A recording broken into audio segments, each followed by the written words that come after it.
let's talk about energy conservation and fossil fuel resources for just a minute. Now, I'm standing in a coal seam in eastern Tennessee, which means that I'm actually standing in the middle of thousands of plants that were buried, compressed, and heated. Now, while most of the coal has been extracted from this particular seam, I want to give you an idea of the vastness of the world's coal deposits. You see, every continent has them, and some coal seams extend not just for a few miles, but across and between whole continents. While some coal seams are only a few feet thick, like this, others measure as much as 90 feet deep of pure compressed vegetation. Now, we love it when we find rich anthracite-type coal, as it's the cleanest, strongest burning coal that you can get. Now, right now, we know where over 1 trillion tons of coal lie buried.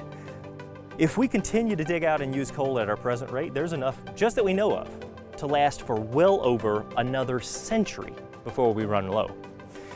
Now, for hundreds of years, coal has warmed our homes and fueled civilization's growth. As the Industrial Revolution developed, new iron machinery was smelted using coal that was then used to more efficiently extract the coal from the ground. So after the start of the 1700s, demand for coal increased about 500%. But you see, the price, well, it remained stable because of this circle of usefulness. Now, we're constantly looking for new ways to generate energy and also to conserve energy resources, just like coal. I mean, after all, we were given the biblical mandate to take dominion over the world around us. That doesn't mean that we abuse it. It means that we nurture, protect, but also use to our advantage the resources that God has given us in such abundance. And that includes this coal.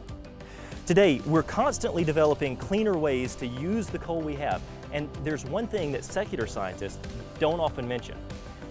It's much more expensive than naturally formed versions, but we've been able to make something quite similar to anthracite that is high quality, clean burning coal, not in millions of years, in just minutes. The recipe is pretty simple. You just add a lot of heat to the plant material that you start with.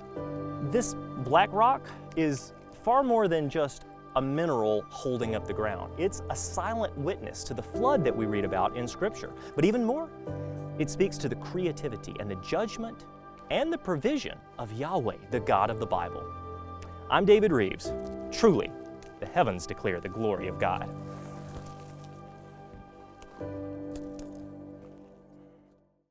Be sure you're following us on all of our social media. You can also subscribe for our free magazine on our website. And remember, we are a nonprofit organization, so we need your help to continue.